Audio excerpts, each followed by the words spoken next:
Good morning, everybody. We are the Cola Guys. I'm David, And I'm George. and we are excited today to have with us Matt Perron. Matt is the public relations manager for the Riverbanks Zoo. And if you know Columbia, you know the Riverbanks Zoo. It is our hidden gem here. I won't say hidden, but it is the gem of the city. And, it's funny that people know about it, but people don't know about it. But when they find out about it, they never stop coming back to the zoo, Matt. Me included. I've been taking my daughters there for over like 15 years. And New Year's Day is our big day to go to the zoo. So welcome to the Gullah Guys. We're glad to have you here. This episode is brought to you by Dick Dyer Mercedes-Benz, the first Mercedes-Benz in South Carolina. Why don't you introduce yourself for us and tell us a little bit about what you do with Riverbank Zoo? Sure thing, guys. Great to be here. As you said, my name is Matt Perron. I'm public relations manager here at Riverbanks. And basically what that means is I do my best to get our stories out to the media. And makes it a little easier because I only started in the zoo in February. And before that, I was at ABC Columbia News for 15 years. So I know a lot of the people in the media, and normally when people leave news, PR is where they end up. So I followed that pattern, and I literally thought I would forever be at my desk at ABC Columbia, and I saw this opportunity come up, and it took Riverbanks Zoo to drag me out of the weather center and the reporters gig. So it's great to be here now. I'm loving every minute of it for the past about 10 months now. So I came in, hit the ground running with a bunch of the new openings, and we're just expanding from here. So I'm excited to tell you all about some of the things going on out here. Awesome. Well, thank you for joining us today. And I guess our first question would be, as you brought it up, the zoo and what they're planning to do. So could you talk to us a little bit about what the zoo's future looks like? Of course. I don't know if you guys have kept up with the news at all, but we've been trying to request an $80 million bond, which has to be approved by both Richland and Lexington counties. When the zoo was created back in 1974, we'll have our 50th anniversary in April. The way we were set up is we're a special district that's kind of governed by Richland County and Lexington County. So we get a little bit of funding from the state, but most of our funding has to be done through bonds that are approved by both Richland and Lexington County. So on Tuesday night, we had our public hearing and second reading at Richland County, and that passed 8-3. So last night we went to Lexington County for the third and final reading, and it passed with flying colors. So after, we're thinking maybe next week will be the final reading at Richland County. And if that passes, then we have an $80 million bond coming our way, with which we're going to create Bridge to the Wild Phase 2. We've been starting Bridge to the Wild is our long-term goal. And it's basically kind of putting the river in riverbanks. We want to focus on the Saluda River, with the new Riverwalk that's going to be coming in the next 10 years, going from Lake Murray Dam to the Congaree, goes right by Riverbanks, and we want to be included in that. So phase 1 was completely privately funded, where we did our aquarium and reptile conservation center, our rhino habitat. We're in the middle of building our Komodo dragon breeding facility, where we can bring in a new Komodo dragon, and the Association of Zoos and Aquariums want us to be a breeder of Komodo dragons. So hopefully in the next few years, we're going to have dragon babies, which when I told my mom that for the first time, she said, I bet you never thought you'd say that seriously in your adult life. So that's really cool. But with this new bond, what we're planning on doing is we're going to build a big restaurant center that hangs out over the Saluda. If you've been to the zoo, and the bridge that goes from the carousel out to the gardens, just shooting off of that will be a new giant restaurant that can also serve as a wedding venue and be open after park hours and connect it down to the Riverwalk. And then aside from that, we're also building a gondola system from the zoo to the garden. So I don't know if you've ever come down tried to go to the zoo when I-126 is backed up trying to get onto Greystone Boulevard. But that will no longer be an issue because anyone can park over at our garden side, hop on the gondola, and you'll be at the zoo side in 2 minutes. So, a lot of people, they think of our facility as the zoo and the garden, but this is really going to connect it to be one thing. We're doing a bunch of new walking trails through the side between the garden coming down to the restaurant. There's going to be an orangutan habitat where you're walking down the pass and there's orangutan swinging over your head and coming right up to the mesh next to your face where you'll be right up close and personal.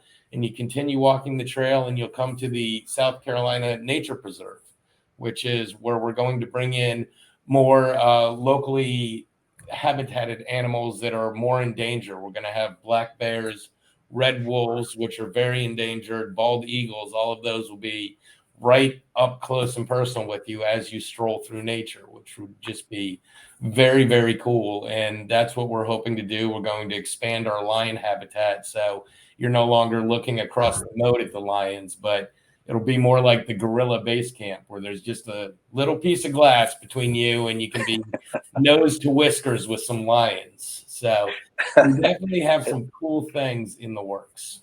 Awesome. That's awesome. I mean, y'all would say congratulations on almost, being 50 years old. And I know that's a big landmark for y'all because, over the years, I guess this started as somebody's passion project, right? To put a zoo in Columbia, South Carolina.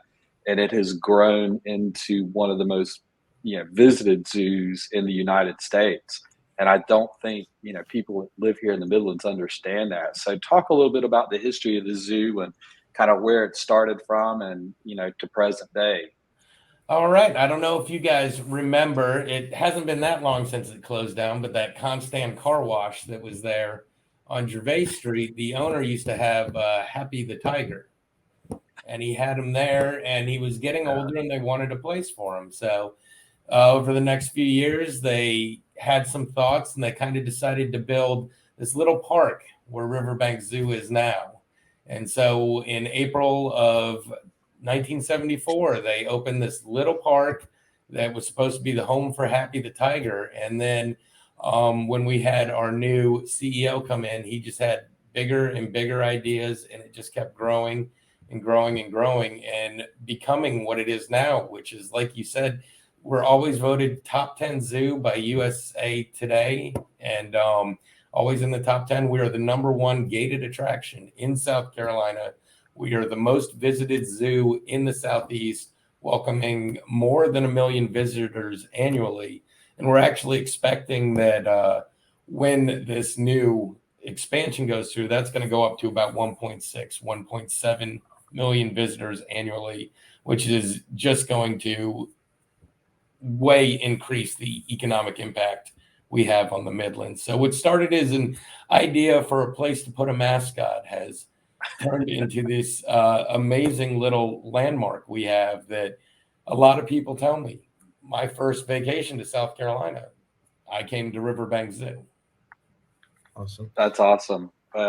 George? Yeah, it's grown, and you kind of talked about more and more people are coming, but geographically it's grown as well. And I think I read something a while back where it's one of the larger zoos too at that, in terms of like having the animals have enough space to live.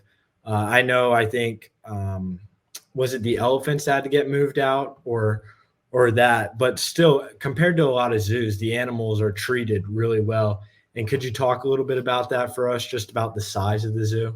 Oh, of course. I mean, if you think back to like at least me and David when we were younger, you think of a zoo where you go and there are these little squares with bars that the animals are walking back and forth in front of. And that's not what we really want to do. It's, we're trying to, these animals are more than animals. This is more than an attraction. Our main goal is conservation, and everything we do goes towards either saving these species or protecting the environment, releasing animals that are endangered back into habitats, or protecting the genetic diversity of animals going forward that's for years and years kids will be able to come see these animals as they have been around for many, many years. But yeah, we keep expanding. We have wide open spaces. You'll never see really any kind of cages. Every animal has room to roam. You were talking about the elephants.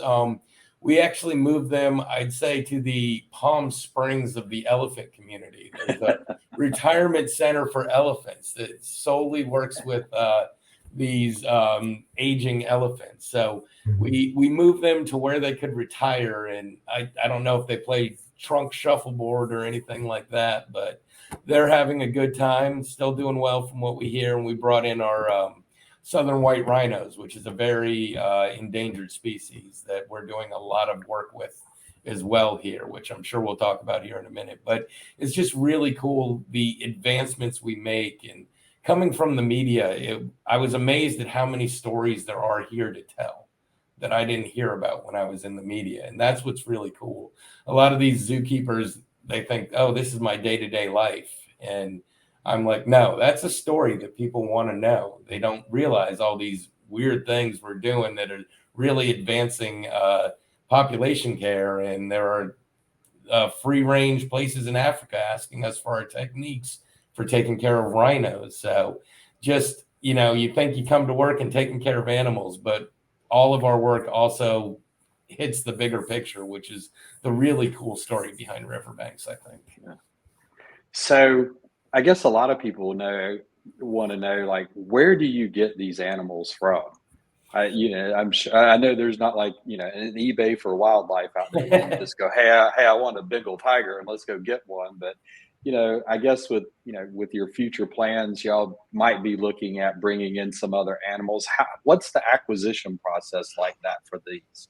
Well, it's interesting because a lot of them is we participate in the SAFE program, which is basically where you're trying to ensure the genetic diversity of these animals. So there are 235 accredited AZA zoos, which are zoos that are accredited by the Association of Zoos and Aquariums. And so what they want us to do is we trade a lot of our animals. So then when they reproduce, it's a better genetic cycle.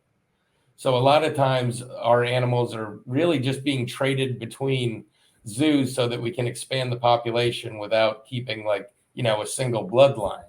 So a lot of it comes from there. We have just recently, a couple of years ago, they seized animal trafficking van with a bunch of turtles and gopher frogs. And we took all of those in and were able to breed them and then re-release them back into the wild, into their native habitat. So a lot of times we're saving animals from trafficking because animals are worth money, especially pretty ones in the rare animal trade. And we try and stop that as well. You hear a lot about human trafficking, but the same thing happens with animals. And it just decimates the environment and their populations. And we do our best. We work a lot with DNR to take these natural preserves and recreate environments for indigenous animals. And then we're able to repopulate them, get them back out into the wild. And so a lot of them is, like I said, just partnerships between zoos trying to find the best way to save these species as we go forward. Awesome. And earlier you had touched on the rhinos. What does number one, I guess the question would be, what does the zoo do for animal research when an animal such as a rhino comes in?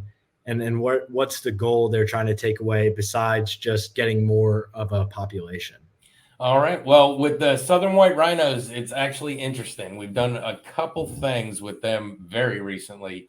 Over the summer, we participated in a study, which, if you can believe it or not, we put giant Fitbits on our rhinos. So we measured their steps, their activity, and it kind of, and all this research was conducted, and it's been sent off to a white rhino lab where they're learning the different activity patterns and what is successful, how much they move, what kind of range they need to roam around for different future enclosures.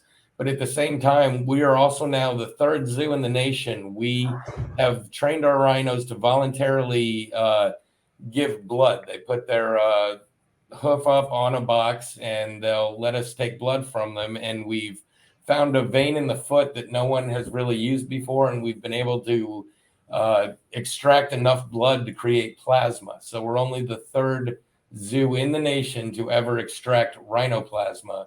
And what that does is when there are baby rhinos, sometimes they won't get enough milk from the mother, or they're born with some kind of disease. We can ship that plasma to the rhino and technically save their life with that. And we want to become the stockpile place for rhinoplasma in the Southeast. And when we presented this, we went up to a World Rhino Conference in Ohio, and we presented this, and everyone was going crazy, wanted to know our techniques. And that's one that I said we sent the techniques to a wild rhino habitat in Africa, and they're going to try and extract plasma using the same techniques that we've kind of pioneered and sent out there.